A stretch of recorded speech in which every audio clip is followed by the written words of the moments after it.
Hey everybody, I wanted to shoot a video today to talk to you about excessive buzz coming from your snare drum and different ways you can reduce that while keeping a really good snare drum sound. I'm going to talk about your snare wires, what you can do to adjust them. I'm going to talk about different ways of attaching the wires to your snare drum. And then also how to set the snare drum up correctly and how to tune your snare side head. All of these are different ways that you can get the best sound out of your snare drum, but also reduce some really annoying buzz that you might be hearing. So let's get started. Okay, I have 3 different snare drums for you to look at today. They're all very different, and I think the main thing to think about when you want to reduce the excessive buzz in a snare drum is just understand that this is going to be different for every drum. Some drums will buzz more than others, and you're going to want to play around with this to get the best sound you can out of the drum, but also reduce the excessive buzz as much as possible. So here, take a look. This is a Brady Jarrah ply. So that's a plywood shell. In the middle, I have a Tama SLP dynamic bronze snare drum. So that's a thin metal shell. And then here I have a Tama Star zebra wood, which is a solid piece of zebra wood that's steam bent into a shell. They're all very different, but I have taken steps with each drum here to try to reduce the excessive buzz, but they all sound great.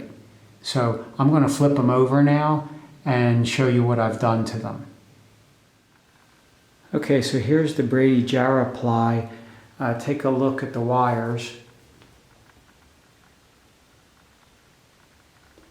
So what you see is I tend to remove 1 or 2 wires from the outer edges of the snare wires, and then 4, sometimes 6 from the middle. So this set has 14 wires.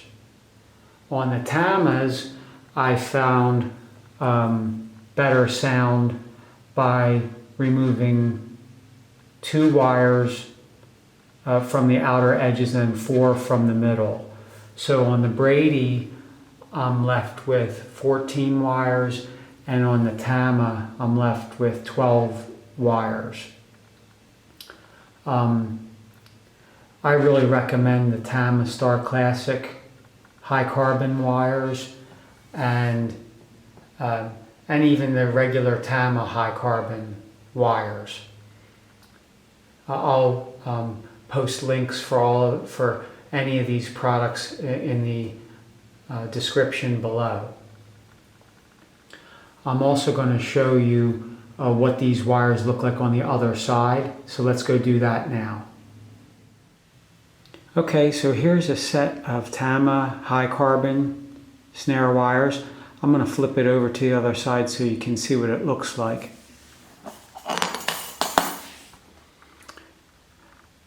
When you remove wires, it's actually an opportunity for you to clean it up.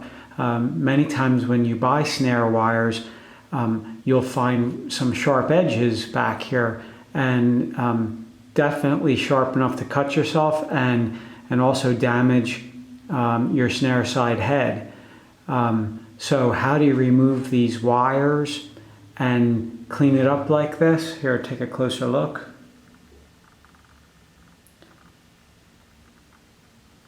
I'll show you what you need. I'll show you all the tools. Let's take a look.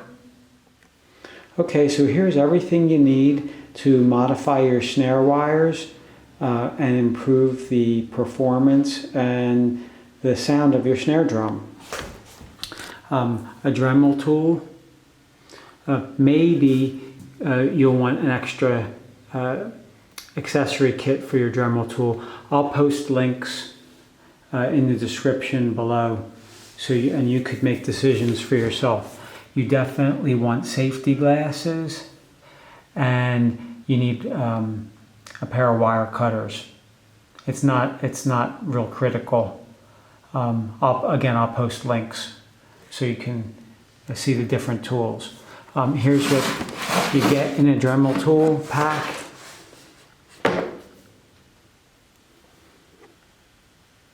There's several different types of grinding attachments you can put on to smooth off the back side of the snare drum wires. So all you really want to do, simple, is when you have your snare drum wires, you cut in the middle for each wire you want to remove. Then you bend it back and forth at the end until it falls off. Do it for every wire you want to remove. Then use the Dremel tool to carefully smooth off the ends, the edges. And then while you're doing that, you can also clean up the whole bottom side, the two ends where the wires attach. You're going to notice they're sharp, but you can make it smoother. All right, so now I'm going to talk about ribbon. Let's go look at that. So here's an old set of Tama Star Classic wires. I modified these a long time ago, but that's stock Tama ribbon that they used to use many years ago. And you don't see this now. This is also pretty wide. It's 7/8 of an inch. What's typical nowadays is 5/8 of an inch, a little more narrow. But this is the concept I use when I reassemble the snare wires on a snare drum. So I use all sorts of ribbon. The typical kind is 5/8 inch. Let's see if I get it to focus.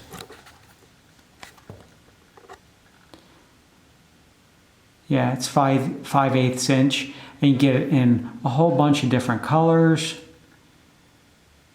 if you like that, and it's very affordable. You can mess it up, throw it out, not worry about it.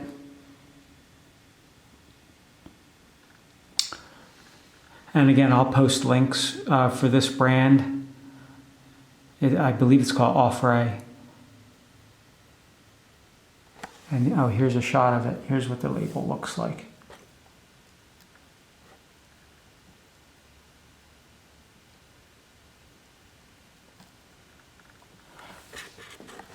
I prefer the ribbon over cord most of the time. Sometimes I'll use snare cord, but definitely over clear plastic straps. I really don't care for those at all. I don't think they help with this buzz situation that we're talking about today. So I just have a couple more things to mention about how you set the snare wires up, and also tuning. So let's get to that. All right, just a couple things. When you install the snare wires, you want to make sure that you have the same distance to the edge on both sides. So here's one side, and take a look at the other side.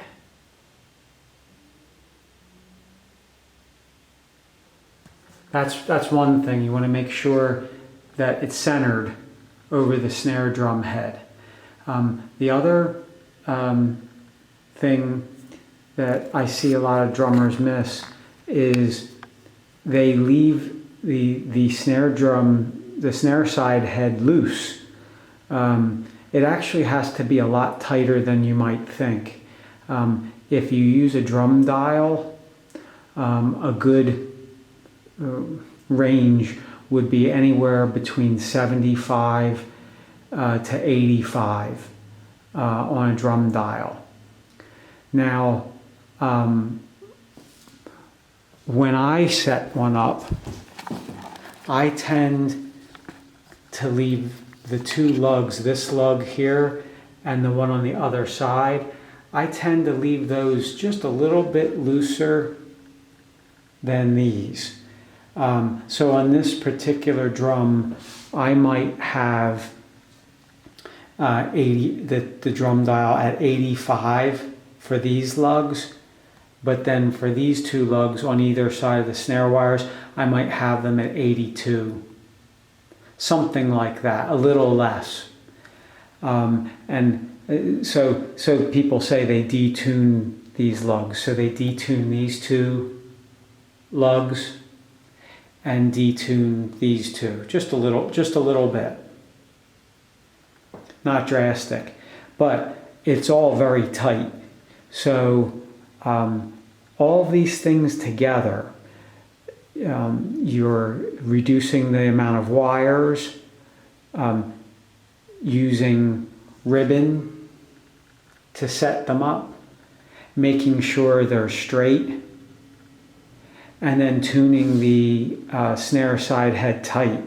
All of this is going to help you get a good sound out of your snare drum, but also reduce the amount of excess buzz that you get out of the drum. So I hope you found this informative. Make sure you subscribe, hit like, and take a look at the links below to all these different products that I like to use.